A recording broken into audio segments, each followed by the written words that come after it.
Hello friends, welcome back to my channel Neha motivational पर। मैं आशा करती हूँ आप सभी अच्छे होंगे और अपना अच्छे से ख्याल रख रहे होंगे। तो आज मैं आपसे बात करने वाली हूँ शेयर मार्केट के बारे में। आप शेयर मार्केट से पैसा कैसे कमा सकते हैं, तो आइए जानते हैं शेयर मार्केट में पैसा कैसे कमाया जाता है। ये जानने से पहले हमें ये जानना होगा कि शेयर मार्केट होता क्या है। आज की वीडियो में मैं आपको वो सारी बातें बताऊंगी जो आपको जानना बहुत जरूरी होता है अगर आप शेयर मार्केट से पैसा कमाना चाहते हैं। तो चलिए वीडियो को शुरू करते हैं एकदम बेसिक से और आपको सबसे आसान भाषा में बताने का प्रयास करती हूँ। तब तक आप वीडियो को अपने दोस्तों में शेयर कर दें और अगर आप चैनल पर नए हैं तो चैनल को सब्सक्राइब भी जरूर कर लें। अगर आपने ये वीडियो शेयर कर दिया है तो वीडियो को स्टार्ट करते हैं। तो सबसे पहले हमें ये जानना है कि स्टॉक मार्केट होता क्या है। स्टॉक मार्केट में शेयर को खरीदा और बेचा जाता है। इसका सिंपल सा मतलब ये है कि शेयर को कोई व्यक्ति खरीदता है और कोई व्यक्ति बेचता है। स्टॉक मार्केट में दो लोगों का होना बहुत ज्यादा जरूरी होता है, एक सेलर का और दूसरा बायर का, क्योंकि जब तक खरीदने वाले नहीं होंगे तब तक आप बेचोगे किसे, और अगर बेचने वाले ही नहीं होंगे तो आप खरीदोगे कैसे। इसलिए बायर और सेलर का होना बहुत जरूरी है। तो अगर आपको यहाँ तक समझ आ गया है तो बहुत अच्छी बात है, और अगर कुछ लोगों को नहीं आया है तो हम एक एग्जाम्पल लेते हैं और इसे और अच्छे तरीके से समझने का प्रयास करते हैं। तो इसे समझने के लिए हम रिलायंस कंपनी का एग्जाम्पल लेते हैं, क्योंकि हम सभी ने रिलायंस का नाम तो सुना ही है। अब हम मान लेते हैं कि रिलायंस को अपनी कंपनी चलाने के लिए पैसों की जरूरत है और आप सभी को ये लगता है कि भविष्य में रिलायंस बहुत आगे जाएगा। तो अब रिलायंस ने क्या किया कि उसने मार्केट में अपने शेयर को इश्यू करवाया। उसने अपने शेयर को मार्केट में जारी किया और इसके लिए उसने एक प्राइस रखा कि अगर आप रिलायंस में इंटरेस्टेड हैं तो आप BSE यानी बॉम्बे स्टॉक एक्सचेंज या फिर NSE यानी कि नेशनल स्टॉक एक्सचेंज के माध्यम से उसे पैसा देकर आप रिलायंस के शेयर को बाय कर सकते हैं। आपको बता दें कि BSE और NSE भारत के दो सबसे बड़े स्टॉक एक्सचेंज हैं। अब शेयर तो कंपनी जारी करती है, लेकिन आपको शेयर देता कौन है? उसके लिए एक बीच का माध्यम होता है, मीडिएटर, जिसे हम स्टॉक मार्केट कहते हैं। तो रिलायंस कंपनी ने स्टॉक मार्केट के जरिए आप तक शेयर पहुंचाया और आपने स्टॉक मार्केट के जरिए रिलायंस को उसके शेयर के पैसे दे दिए। आई होप कि आपको यहाँ तक की बातें अच्छे से समझ में आ गई होंगी। तो अब आगे की बात करते हैं। तो अब मान लेते हैं कि रिलायंस ने जो शेयर जारी किए थे उसे 100 लोगों ने या 50 लोगों ने खरीद लिया और उस एक शेयर का प्राइस 1000 रुपए मान लेते हैं। तो अब एक व्यक्ति ने एक शेयर को 1000 रुपए का बाय कर लिया और जब रिलायंस का भाव बढ़ा तो एक शेयर का प्राइस 1200 हो गया।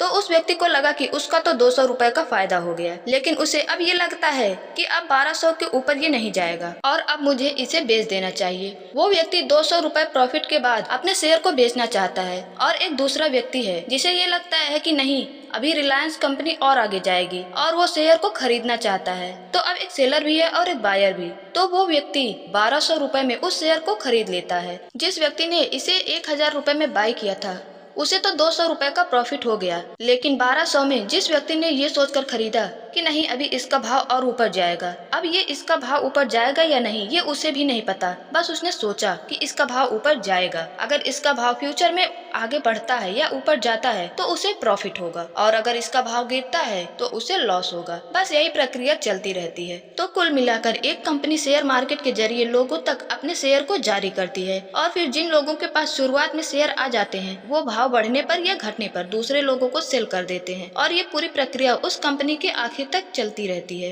जब तक ये कंपनी रहती है तब तक ये प्रक्रिया भी चलते रहता है।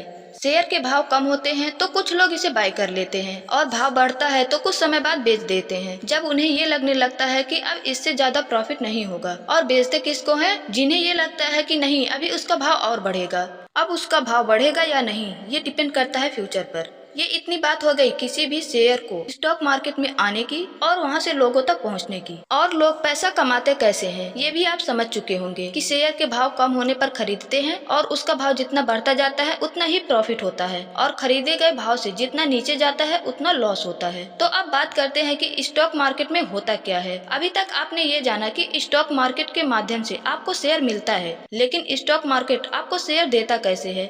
अब इसे समझ लेते हैं। तो स्टॉक मार्केट में मेनली 3 चीजें होती हैं, स्टॉक, दूसरा है फ्यूचर और तीसरा है ऑप्शन। स्टॉक मार्केट में ये 3 चीजें सबसे ज्यादा इम्पोर्टेंट होती हैं। तो अब हम लोग सबसे पहले स्टॉक के बारे में जान लेते हैं। स्टॉक क्या होता है? स्टॉक का मतलब होता है कि जब रिलायंस कंपनी ने स्टॉक मार्केट के माध्यम से आप तक कोई शेयर पहुंचाया और कहा कि ये एक शेयर है और इस एक शेयर का प्राइस है 1000 रुपए, तो यहाँ पर 1000 रुपए एक स्टॉक का प्राइस हो गया। आप कितने भी स्टॉक खरीद सकते हैं, 1 स्टॉक, 5 स्टॉक, 20 स्टॉक, 50 स्टॉक, जितने चाहे आप उतने स्टॉक खरीद सकते हैं। आप अपने बजट के हिसाब से स्टॉक खरीद सकते हैं, पर स्टॉक 1000 रुपए लगाकर। तो ये थी स्टॉक की सिंपल मीनिंग। स्टॉक तो लोगों को आसानी से समझ आ जाती है, लेकिन फ्यूचर को समझने में थोड़ी कठिनाई होती है। हम फ्यूचर में ट्रेडिंग कैसे करें? तो चलिए अब फ्यूचर क्या होता है इसके बारे में भी जान लेते हैं। फ्यूचर का मतलब ये है कि भविष्य। तो अब हमने ये मान लिया कि रिलायंस के एक शेयर का वर्तमान प्राइस है 1000 रुपीज। अब हम रिलायंस का ही फ्यूचर खरीदना चाहते हैं, तो फ्यूचर के प्राइस थोड़ा ऊपर नीचे हो सकते हैं। जब आपको स्टॉक में शेयर बाय करना था तब आप जितना चाहे उतना खरीद सकते थे, 1, 5, 20, 50, 100 शेयर, जितना भी आप चाहते थे खरीद सकते थे। लेकिन फ्यूचर में ऐसा नहीं है। फ्यूचर में आप एक शेयर नहीं खरीद सकते। फ्यूचर में होते हैं लॉट के साइज। मतलब अगर आप फ्यूचर में शेयर को खरीदना चाहते हैं तो आपको लॉट में खरीदना होगा। जैसे कि मान लेते हैं कि रिलायंस का फ्यूचर लॉट साइज है 250 का या 200 का, 250 ही मान लेते हैं। तो अगर आप फ्यूचर में एक लॉट खरीद रहे हैं तो आपको एक लॉट में 250 शेयर बाई करने होंगे, और अगर आप 2 लॉट बाई कर रहे हैं तो आपको 2 लॉट का 500 शेयर बाई करना ही पड़ेगा। तो अब इसे एक एग्जांपल से समझ लेते हैं। जैसे कि मान लेते हैं कि फ्यूचर में एक शेयर का प्राइस 1020 रुपीज है, 1020 रुपए है, और आप एक लॉट बाई कर रहे हैं और एक लॉट में 250 शेयर हैं, तो उसके लिए आपको एक शेयर का 1020 रुपए, तो 250 शेयर का कितना हो जाएगा?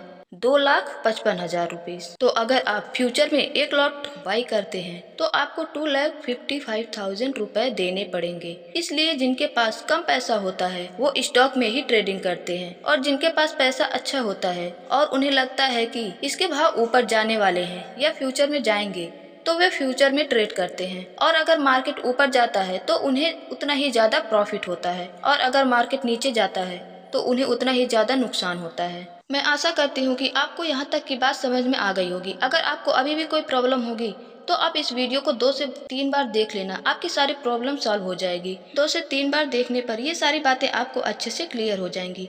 लेकिन उससे पहले हम बात कर लेते हैं ऑप्शन के बारे में। ऑप्शन क्या होता है? ये वही चीज है जिसमें लोग अरबपति भी बन जाते हैं और कंगाल भी हो जाते हैं। जी हाँ, बर्बाद हो जाते हैं वो लोग जिन्हें ऑप्शन के बारे में अच्छी नॉलेज नहीं होती और वो इसमें बिना जानकारी के ही ट्रेडिंग करने लगते हैं। तो चलिए जान लेते हैं कि ऑप्शन है क्या। अब इसे समझते हैं। आपने स्टॉक के बारे में जाना, आपने फ्यूचर के बारे में जाना जिसमें लॉट होता है, लेकिन जब आप रिलायंस का ऑप्शन खरीदना चाहते हैं तो क्या करें?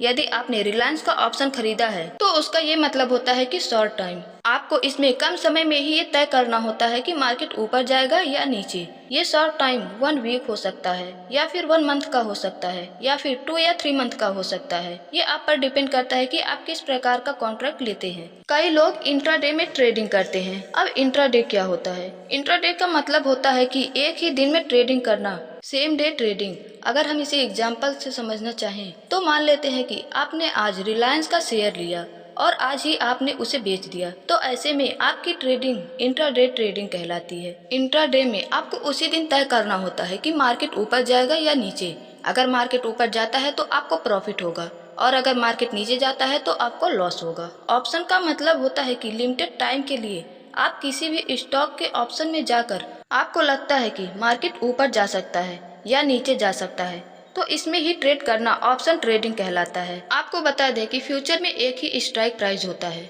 लेकिन ऑप्शन में अलग अलग स्ट्राइक प्राइस होते हैं। जिनको लगता है कि ये ऊपर जा सकता है या नीचे जा सकता है तो उसी के हिसाब से वो ट्रेडिंग करते हैं।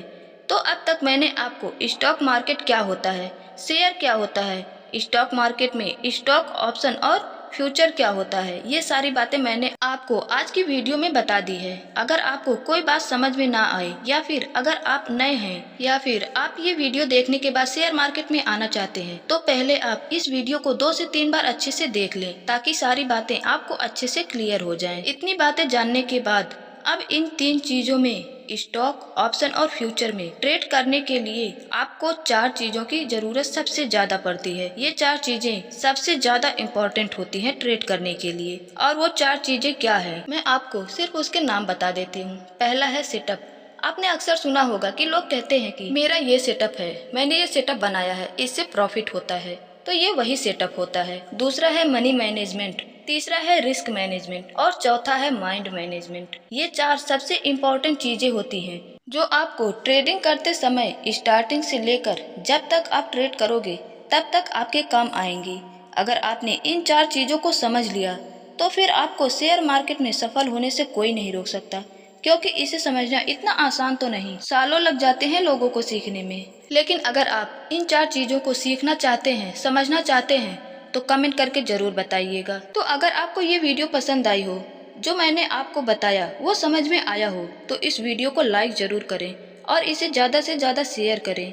और अगर आप चैनल पर नए हैं तो प्लीज चैनल को सब्सक्राइब जरूर कर लें। और हाँ, अगर आप शेयर मार्केट के बारे में और भी वीडियो चाहते हैं या फिर आप इन 4 चीजों को setup, money management, risk management और माइंड मैनेजमेंट को आसान भाषा में समझना चाहते हैं तो कमेंट करके जरूर बताइएगा। तो फिर मैं इस पर भी वीडियो बनाऊंगी। और अगर आप अपना अकाउंट ओपन करना चाहते हैं तो आप एंजल वन में अपना अकाउंट ओपन कर सकते हैं। इसका लिंक मैंने आपको डिस्क्रिप्शन में दे दिया है। तो आज की इस वीडियो को यहीं पर एंड करती हूँ। आई होप आपको वीडियो पसंद आई होगी।